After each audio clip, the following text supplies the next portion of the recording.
Hello, everybody. Welcome into the NBA Front Office Show. It's Friday. You know what that means. Front Office Friday! I'm late edition. Well, Keith, I've been dealing with technical issues. If you guys have been watching Front Office Show or Lakers Nation, you've been watching the Basketball Bulletin. You know, I've been dealing with technical issues over the last couple of days. Keith, you were just dealing with you had not only an update hit your computer, but an internet outage hit mid-update. It doesn't get much worse than that.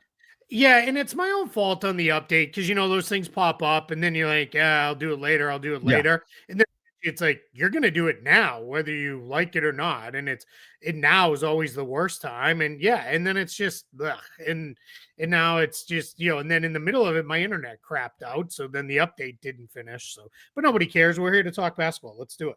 Yeah, absolutely. Let's talk hoops here. We've got a lot of stuff going on around the NBA to get into.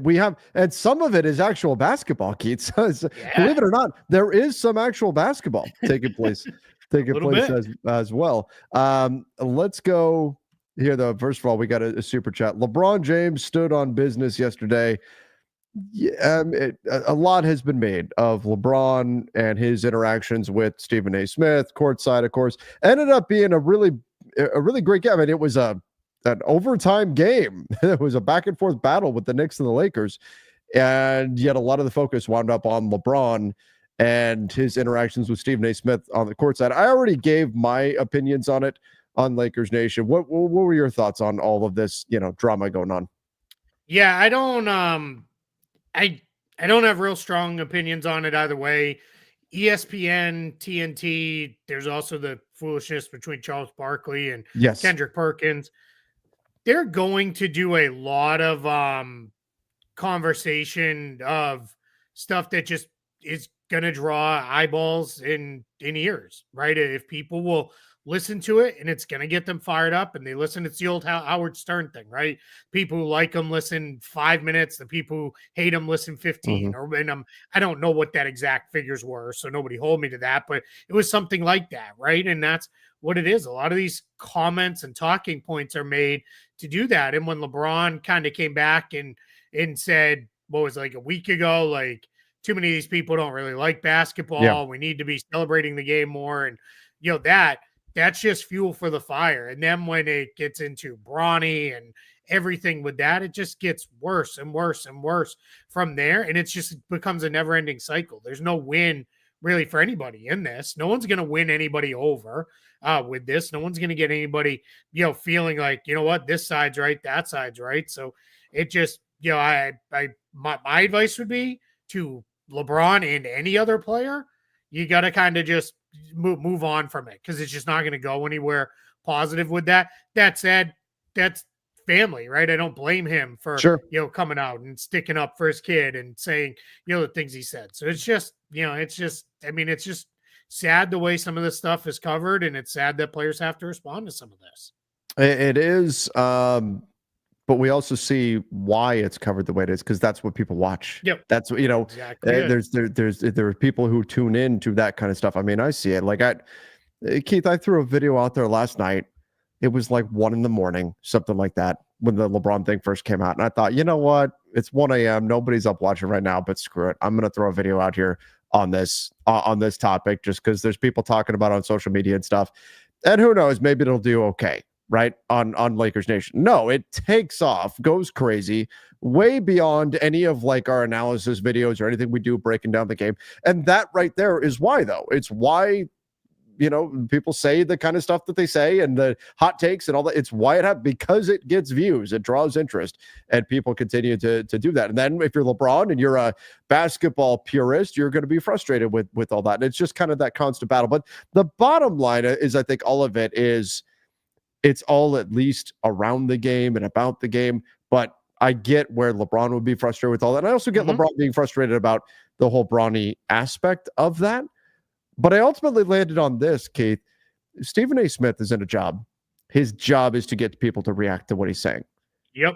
So ultimately, he should not be shocked that one of the subjects of his comments reacted to what he's saying. That shouldn't be a surprise to him. If anything, I'm surprised it took this long for somebody to be confrontational with him like this.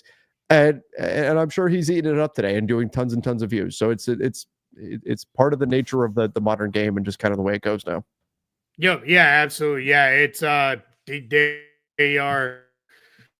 Yeah, a lot of stuff is said just to say it and get a reaction out of people. Mm-hmm. It's the same thing, and I mean, this is hand up. I fall into this trap regularly on social media as the dog checks in. Here, it's I am like people say stuff to get a rise out of people and get a reaction out of people, and it's it's a shame that some people are getting paid for $100 million or whatever it was Stephen A. That's right. Smith for to to say some of this stuff, but it is what it is, right? Like yeah, absolutely. I don't know. Like it's it's tough. I mean that's it kind of is what it is with this. And honestly, Keith, I just wanted to address this off the top. I've spent enough time today talking about it. I'm after this, I'm going to do something for Lakers Nation with Ron Gutterman, all about the Lakers reserves, their bench players, and all that as kind of a palate cleanser. Let's talk some basketball here. Yep. All right, let's go. Whose season was a bigger bust, the Suns or the 76ers? I think, Keith, and this is my opinion. You can tell me how you feel, but I think it's the Suns by far, because the 76ers can at least point to injuries as the main culprit. The Suns, they have dealt with injuries, but even when they're healthy, they're still not good. And so I think the Suns season has been the bigger bust, disaster, whatever we want to call it, between the two sides. Yeah, I completely agreed. I think with the Suns as well, you factor in they're the most expensive team in history right now. We're pretty close. Mm-hmm. And I know Philly spent a ton of money this summer, but they're nowhere near. They're not even a luxury tax team. And Phoenix is, miles above the luxury tax line still. And like you said, they are basically healthy this season. Guys have missed games, but no more so than a lot of other teams, and they've just been bad. They've just been a bad team that doesn't fit together. It's all falling apart on them. We all know it's going to result in a Kevin Durant trade this summer. We'll see if anybody else, goes there. And that's just kind of, we'll see, where it goes. But 100% with you, Suns, bigger bust. I don't even think it's even close. Keith, when we look at what's going on now with Dallas, with the injuries they've suffered, the unfortunate injury to Kyrie Irving, that was brutal, and everything else that's happened. First Caleb of all, Martin coming back, though. Hey, Caleb Martin coming back. I guess, first of all, is it even worth it for Dallas to bring AD back? And then Suns related, does that actually, like, it's kind of twisted to think of it this way, but does the injury to Kyrie actually give life to the Suns? Because now they go, hey, the 10 seed is now, we can catch up here. Does that actually spark something in the Suns this season? But again, first, do they bring AD back? And then does this actually get the Suns going? Yeah, I mean, I do kind of like, I'm going to bring Philly back into this in my answer. If you were Philly and you're like, hey, despite it all, we're still, there battling for the 10th seed. Just get there. We'll get guys back. I know Embiid's not coming back, but like, that's the pitch. With the Suns, it's like, hey, let's fight for the 10 seed and we'll be the exact same team we've been all year.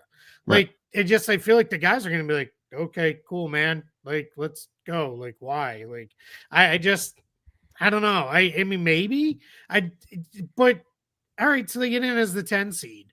I don't know. And I'm picking them to beat any of the teams they play in the play-in tournament, whether it be the Warriors, the Wolves, the Clippers, the Kings. I'm just going in order down the standings. And then what? You're going to go get drilled by the Thunder in the first round? They don't have a chance against Oklahoma City. I almost kind of think they would just rather, let's just be done. Like, why do we even want to play an extra game or two? Let's be done on the 13th with our final game and let's go home. I think that's where they're kind of at already. Yeah, I'm in agreement. And ultimately, it's where I land, especially when you look at their strength of schedule. They have the most difficult remaining schedule in the NBA. Not a lot of easy wins there. So I don't have the Suns actually catching the Mavs, but I think it's more possible now.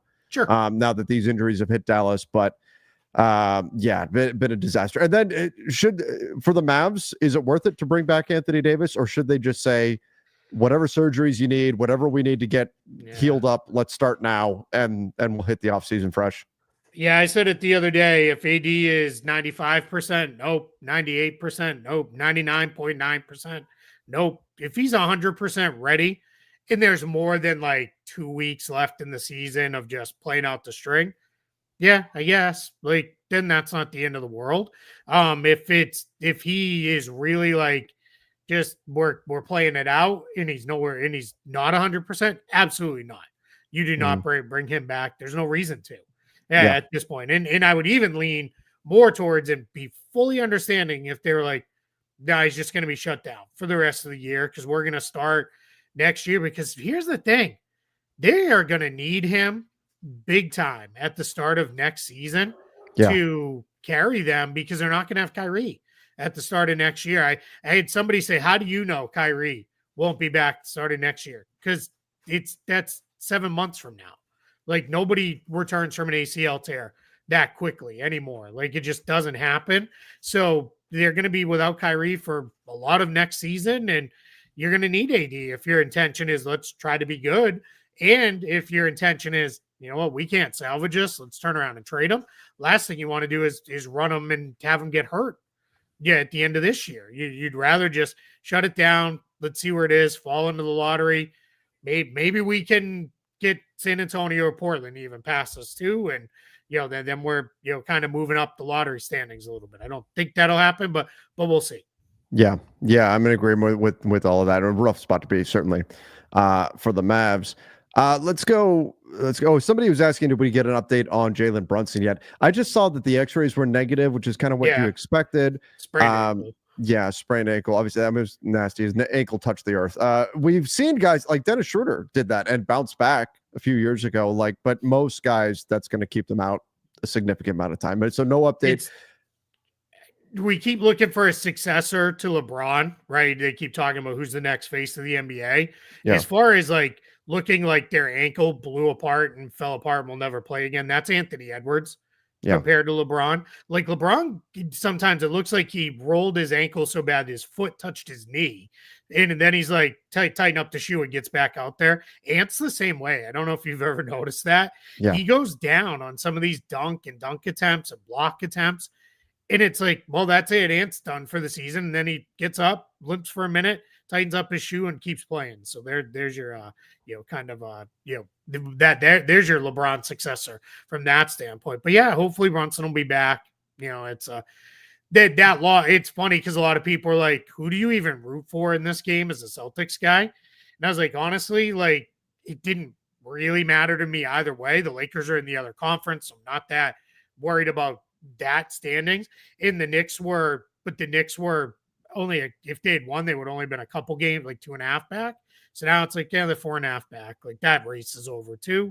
So that was a good outcome for the Celtics. For the Lakers. Sure, yeah, you don't have to worry about the Knicks. And I thought it was probably unlikely that the Knicks were going to chase down the Celtics anyway. Just like people keep leaning on, and we talked about this the other day, but people keep leaning on, well, mathematically it is possible. Sure. But that doesn't mean it's like you get to a point where like one team would have to win all their remaining games, another team would have to lose all their remaining games. And that's not going to happen. Do me a favor, scroll back down to the West, because I just want to make this point, because somebody was like, why do you keep saying the Western Conference is over? Like the Lakers or Nuggets could catch the Thunder. Yeah, if they lost like every game the rest of the way. Yeah. Like that's it's a 10.5 game gap. Right? Yeah, you're 10.5 back with 20 basically to 20 and 21 to play. So in order to get there, if you just said, all right, the Thunder are going to play 500 ball the rest of the way, you would have to win all 20 games as the Lakers to catch them. Like that's just how it works when you're that far back. Same thing with Boston in the East. They're 7.5 behind Cleveland. Unless Cleveland just all of a sudden is like, well, we're going to lose every game the rest of the way. Like they're just not going to get there. So those races are done. At this point, even the East playing race, that's even over at this point. The Bulls with their win last night, they're now like 4.5 up or 4 up on a bunch of guys. So that's another thing there. So we're getting to the point where standings and seeding is going to matter. But I think we'll see if the Suns can run down the Mavs. But we're getting real close to knowing who our 20 postseason teams are. And I think the West is going to stay as is. Not necessarily the exact seeding, but I think it's going to be these 10 in the West. Yeah, I'm with you Lakers. too. Yeah, I think so too. And I think Dallas is just going to get popped in that first playing tournament game, and the other ones are going to be awesome. Yeah, because those teams are all good. Those teams are all should be playoff teams. Yeah. At this point. So yeah.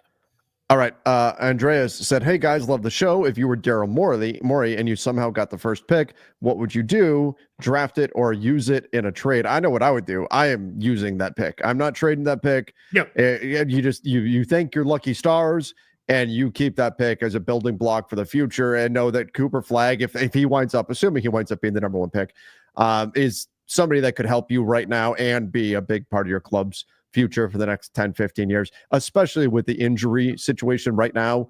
Paul George being older, Joel Embiid being older. I'm not sacrificing a young player like that to go get a win now piece.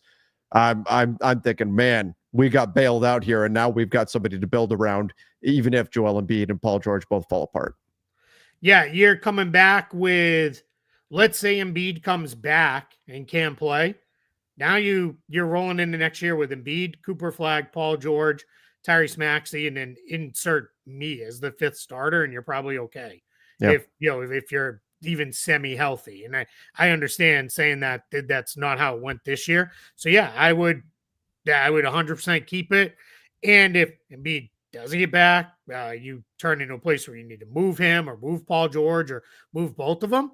Now we got Cooper Flagg that we can build around with Tyrese Maxey going forward.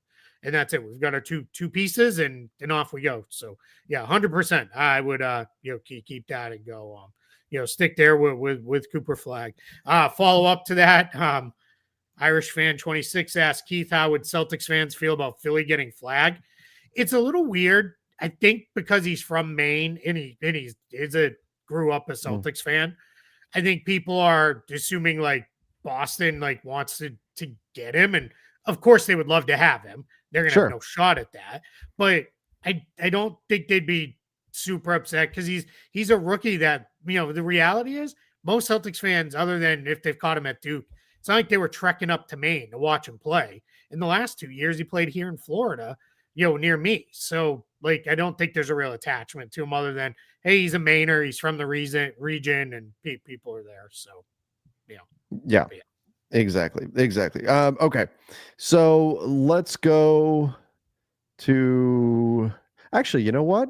Let's have a little fun here. We always use Tankathon, but we never actually sim the lottery. Yeah, let's do a lottery. Let's do a lottery simulation, and let's see how much chaos we can create. All right. Well, somebody said, who do you predict will win the first pick? Here's our prediction. Here it is. Ready? What we would predict. Oh, okay. Oh, Washington. It stays with Washington. Stays with Washington. And then look at Brooklyn. Philly jumps up. I think the Sixers would be happy about this. Charlotte and Utah, what in the world? Right. Charlotte and Utah are hating life. New Orleans as well. They've had the season from hell, and they get knocked all the way back to 7. Look at Portland though, jumping all the way up 7 spots here. Yep. Ooh, they'd be happy about this.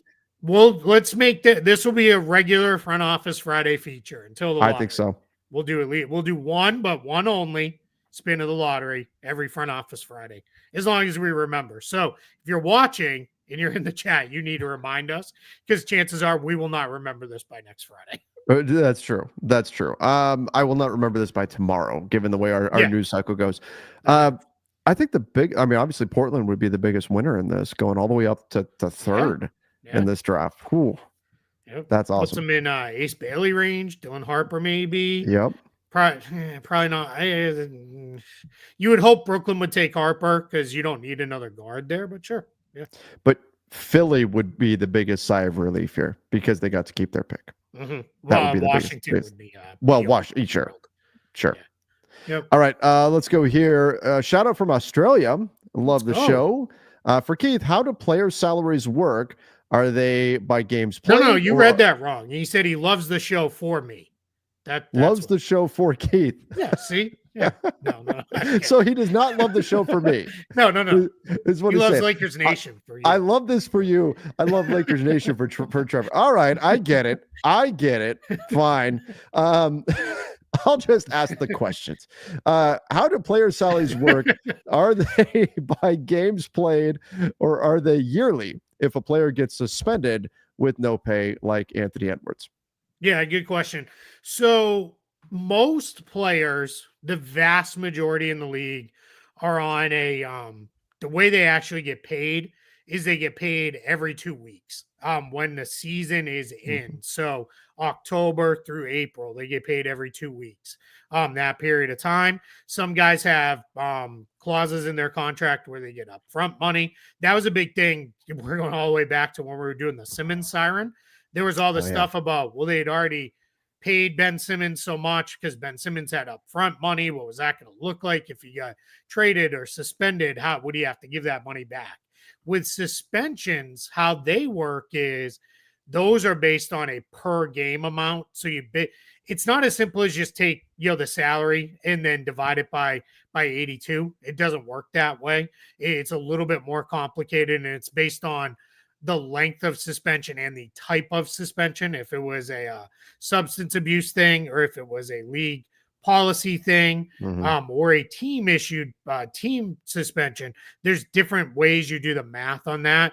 But basically they don't lose quite as much as what you would think they would lose. It's a little bit less with that, but that's how they do that. But most guys get paid twice a month, 1st and 15th. I'm sure, Trevor, you've probably heard it in locker rooms. Guys will come in, they'll be like 15th, money came in, let's go. That's right. So yeah, it's 1st and 15th of the month for the vast majority of the players in the league.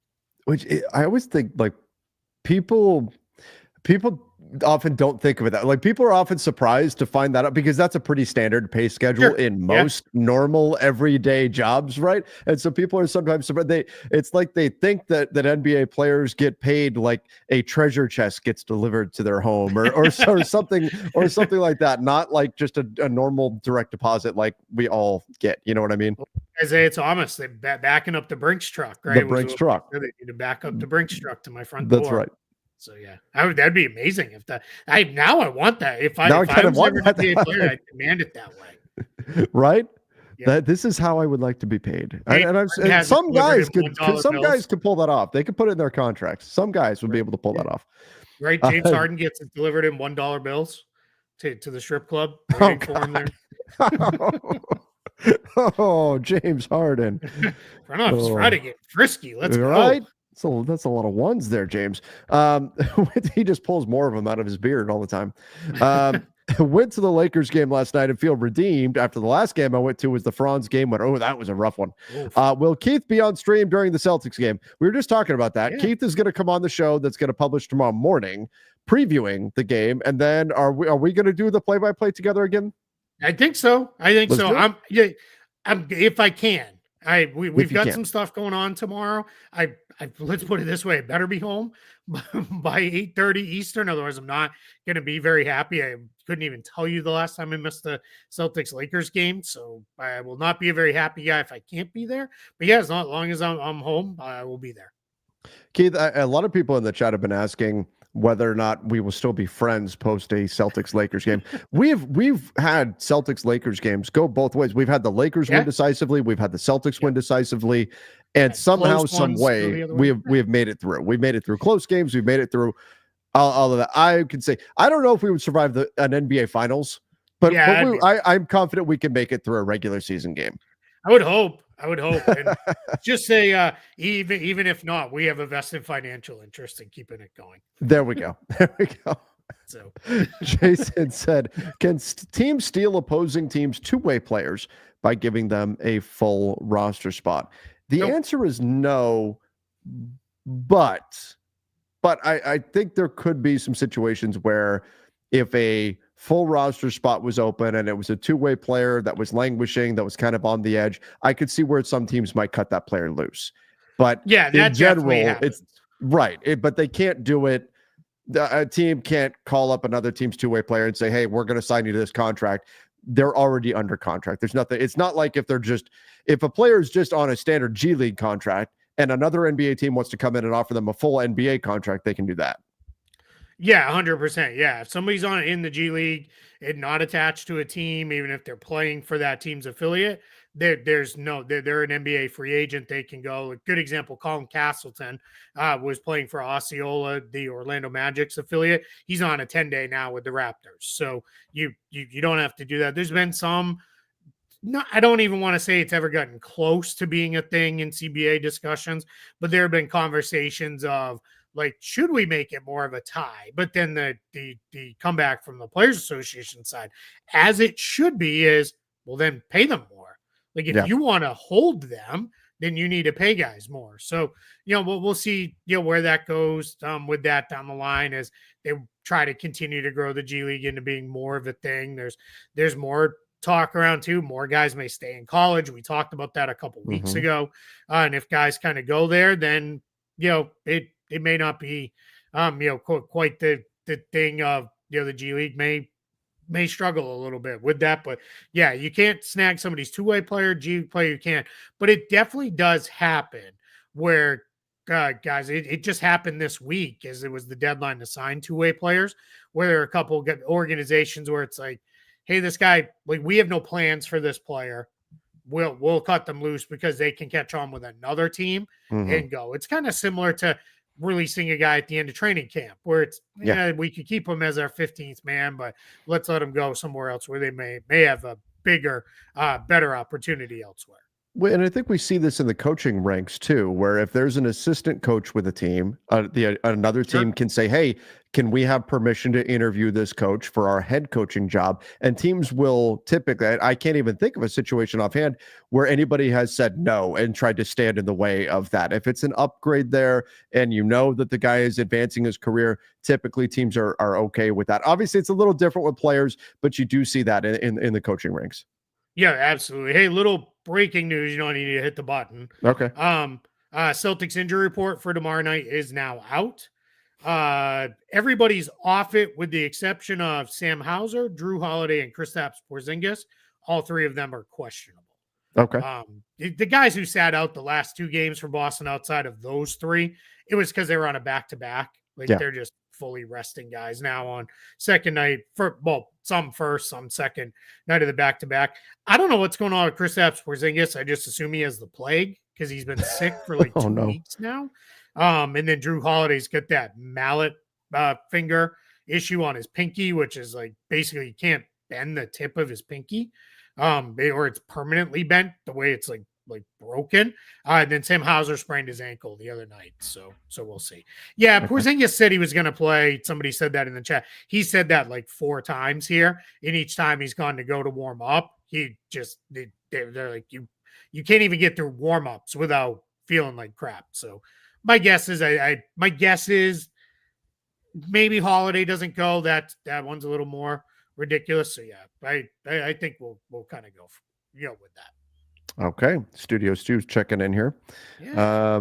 Let's go here. I already did that one. Let's go then here. What happens to Brunson now with his injury and him making the All-NBA team? What does that mean for his future max contract? Is he still, I'd have to go and look. Where is he at in terms of his games played?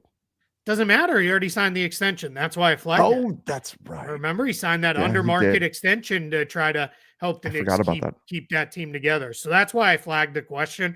It's a good question. We're going to have this. It's Jaren Jackson Jr. is probably the bigger, more important guy facing this. If he's like right on the borderline of, would he get back? Would he not get back? In time to make it and be eligible for Defensive Player of the Year and All NBA. But yeah, Brunson signed that under market extension, so he's already locked in.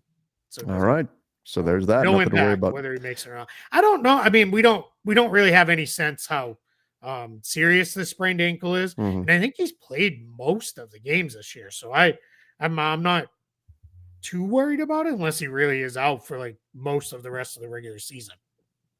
All right, let's go here. What would you consider an attractive package from the Heat for Kevin Durant? It would have to be draft pick heavy because I just don't think there's play. I mean, this is kind of same as the Damian Lillard situation. Like that Tyler Hero would be the good get coming the other way.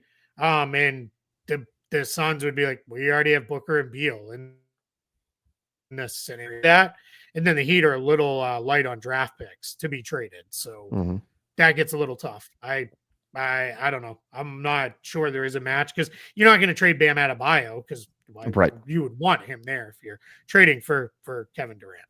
Absolutely. So, okay. Yeah. So it could be a little bit tricky for that, but I do think it's going to be a fairly robust market. Obviously, the Wolves name has popped up a number of times, but I do think that Kevin Durant, even at 36, he is still so good. Like teams are going to be interested in KD, and I think we're going to be firing the Kevin cannon a lot this offseason. Yep. Yeah. I mean, the Wolves one, I would love to see just because of the salary cap, CBA of it all. Like that would have to almost be a 3-team trade. And again, that's where the Brooklyn Nets and Sean Marks could very easily be like, hi, we're here. Like, whose salary do we need to take on with one of your fun young players or with one of they think they may have a draft pick to trade at that point. But yeah, they'll be hand up ready to go. So that would be fun. A couple people have asked award predictions. We'll do that later. It's like we're not going to do that off the cuff and the beginning of March, probably some point in beginning part of April. We'll do our awards picks. Yes, right. Okay, Pete. My boy Pete. This is one of my best friends in the world. He said, "Thanks for being the best out there. Big love from the Green Mountain State Sunday, buddy. Being a New Englander, I'm curious to know who you think would be Cooper Flagg's comp. Do you know what state's the Green Mountain State? I was just about to Google it because I honestly do not remember off the top of my head. Is it Vermont? All right. Yeah, Vermont. New Hampshire's the Granite State. Maine is the I don't know. That's embarrassing. The Maniac New England's State. the Bay State. Or New England, Massachusetts. That shows how I think of New England is Massachusetts. So, yes, that is correct. Maine is the Pine Tree State. I used to know all of them. Like you did? You can believe that back in the day. Really? Yeah. We did a thing where you had to learn all the capitals, what every state was. Like we had to learn their state animal and state flower as well. That was a thing back in the day. Cooper Flagg's comp coming in.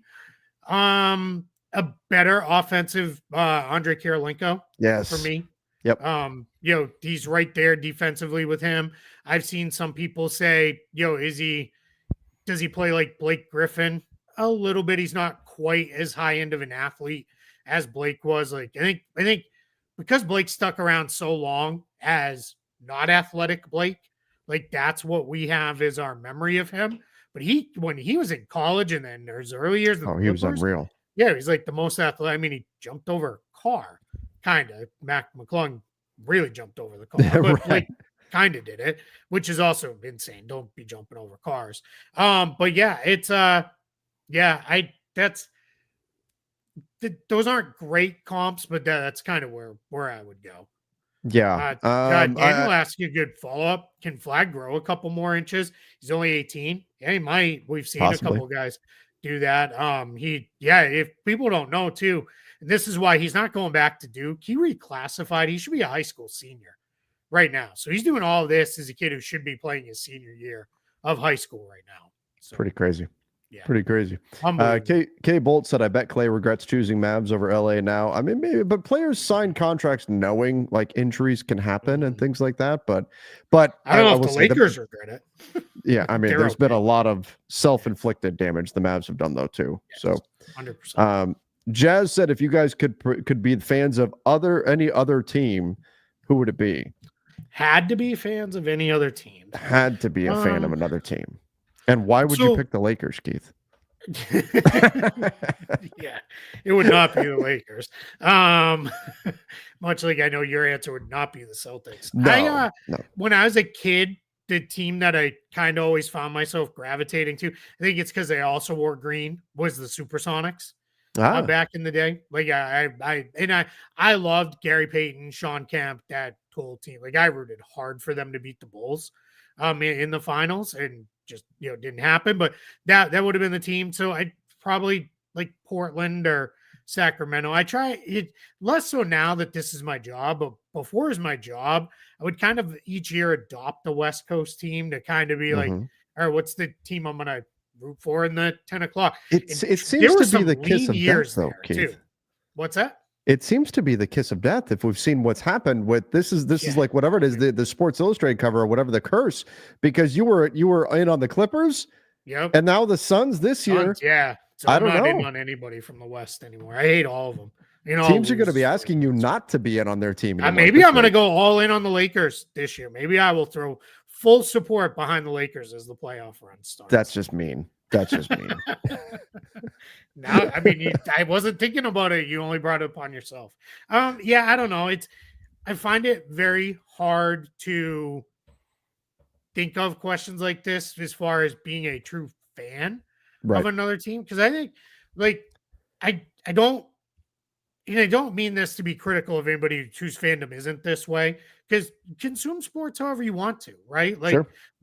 That's, I mean, do what you need to do what fits your life and your personality. For me, I'm like all in on a team. If I'm in, like, I am all in on that team. I'm going to watch, I'm going to read, I'm going to do everything. And I just couldn't bring myself to be that way with like another, team in the same sport where I already enjoy a team. That would be very hard. But like, yeah, if all of a sudden they're like the Celtics folded as a franchise, I think then I'd an NBA fan, livid and not even want to watch anymore. Probably be so mad, but I'd probably just be an NBA fan. That's my real answer. Is I'm just a general fan after Boston. And that's probably about where I would land as well. Kind of the way I am with the NFL. I mean, the Rams left Southern California. Now they're back, but I'm not. I don't consider myself like a diehard Rams fan. I'll watch any football game, right? But I'm not like committed to any particular team. Yeah. That's probably the way it would ultimately go. Although I will say that I have gravitated towards the Mavericks, actually, ironically, for a long time. I mean, going back to the Dirk and Nash days, and back in the day when they were one of the first teams to experiment with the 3-point shooting big with Rafe LaFrentz and all of that. They were always just an interesting club to me to watch. So when I was playing, when I would play, I don't even remember if it was like NBA Live or whatever, way back in the day. If I wasn't playing as the Lakers, I would play as the Mavericks, and I would play as that team and kind of build that team out. So that would probably be my other team. But like I said, it's not like I'm a fan of that team or anything like that. Sure. Certainly not. So yeah, it's hard to picture being a fan of another team. And again, I think ultimately, if everything just disappeared, for the Lakers were gone, I would probably just be an NBA fan. Yeah, completely agreed. Detroit basketball. We even got the Celtics without Doug, not Davis here, without Brown, but I'll take it. JB, coach of the year, still happy, no lottery.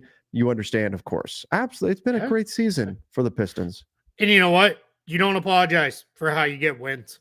If the other team sits guys don't show up, the other team plays poorly, they don't apologize. You take wins. Yeah, you take wins however you can get them.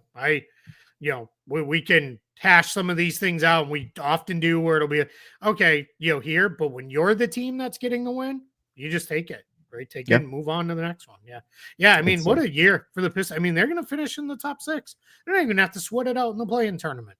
That's awesome. Good for them. Now, let's see if they can get that first playoff game win since 2008. Let's see if they can get it. Why is Ryan Dunn getting no minutes? I don't know. I don't know. Right? That's part of the reason I'm out on the Suns. I don't understand a lot of the decision-making that's been made there. Everybody screams they need more defense. You watch them need more defense. Ryan Dunn is a great defender, and they're just not playing him. So I don't know. It's that dry desert air getting to their brains there. Yeah. Playoff seeding predictions, both East and West. I mean, I think we're both in agreement. We're kind of probably at our 10 teams each side. Yeah. Mm-hmm. I'm not trying to duck the question. I think the East is, as long as everybody is moderately healthy the rest of the way, I think this is what it is. I think this will be the order the rest of the way. I agree on the East. On the West, I would say because the 2 through 5 and 6 through 9. Right. So the Wolves have a super light schedule from here on out. Yeah. But Golden State has been playing so well, it's hard for me to say that the Wolves are going to leapfrog them. And then there's enough gap between Houston and Golden State and the Wolves that I don't know that Houston gets caught, even though they haven't played that great. So I'll tell you this. I think Clippers, Kings, Mavs stay the bottom 3 in whatever order. Maybe the Kings jump the Clippers, but I think most likely the bottom 3 stay there. I think Golden State hangs on to the 6th seed, but the Wolves have such an easy schedule. I do wonder if they can, maybe make that a race. And then from there, I'll admit, I think Denver finishes 2, because I think the Lakers, you look at their march is nuts. And I'm not talking about just quality of opponents, but quantity. Quantity. They have so many games. The month of March is like a clown car for the Lakers. So many games. I just can't imagine they're actually going to play LeBron and Luka for all those games that they've got crammed in to such a short time period. Yeah.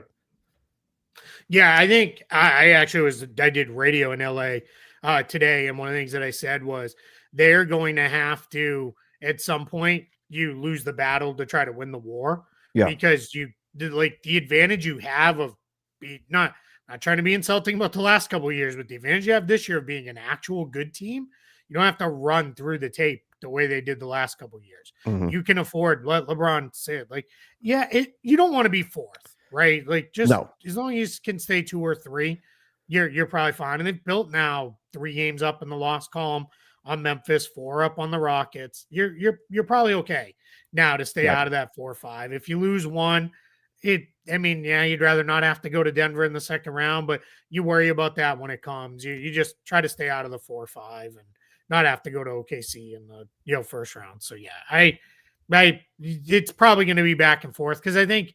I kind of wonder if Denver's also going to sit some guys too. If Denver might be like, let's try to take a little bit of a different approach with this. To go back to Minnesota. Yeah. They've done this, not healthy too. They just got Julius Randle back. Rudy Gobert's missed 9 games in a row. And as much as, people trash him, he's extremely important to their team, and especially on the defensive end. They've kind of hung in there. So to your point, lighter schedule, they're going to get healthier. You could see a little bit of run coming here from Minnesota. Yeah, could indeed. Okay, so that's kind of how we see things playing out. I do think that Lakers Nuggets, the 2-3 probably gets decided by the Lakers' 2 remaining games against the Nuggets. The 2 sides play each other. They're both tethered to a back-to-back though for the Lakers side, so that's going to be tough. All right, let's go here. Tristan said, I know I'm tuning in late, but I see y'all's comments on here. And LN last night is Stephen A. Smith not supposed to cover Bronny when he plays as a bottom tier player in a league that's supposed to be the best 450. I mean, I don't want to re-dive into all the Stephen A. Smith stuff. But no, I mean, I get Bronny was a talking point. I don't think anybody ever said he shouldn't discuss Bronny or anything like that. To me, it was the dramatic, over the top, as a father, LeBron, all that kind of stuff. I think that's the kind of stuff that went too far. If you're covering Bronny and analyzing his game, of course, why not? But it's the hot take stuff. And I've seen people say no one would even be talking about Bronny if he wasn't LeBron's kid. Nobody talks about another team's 15th man. Sure, this much. Yeah, you're 100% right. But he is LeBron's kid. It's, that's why, they're not mad that he gets, or they shouldn't be mad that he gets talked about, and they're going to talk about him. That's just how it goes. There's certain things in this world that I'm just not going to fight. And that's one of them. We knew Bronny was going to be a talking point. And here's my thing too. He's played better in the G League. He's played pretty well in this, more recent G League stint that he's had. So that's what you want to see, right? If we just want to keep it about basketball, young players taking his reps and playing better at the G League level. We'll see if that translates into anything with the NBA, but I can go through 7 or 8 guys that are doing that around the league. Yep. And, he's doing what he should be doing. And he's not the one getting all caught up in this. So that's, I think, the best part of it. He's just kind of doing his thing. So he's done remarkably well dealing with the spotlight. Remarkably well dealing with all that. 100%. All right, Majesty said, how long will the Celtics be able to keep this roster? When do you think they need to retool? Is there a point the Celtics, you start worrying about picks 7 years down the road being encumbered and stuff does that ultimately cause the Celtics to make some tough decisions, or do they just kind of flip the middle finger at the CBA and say, screw you, we're going to keep this team together because it's a really good team?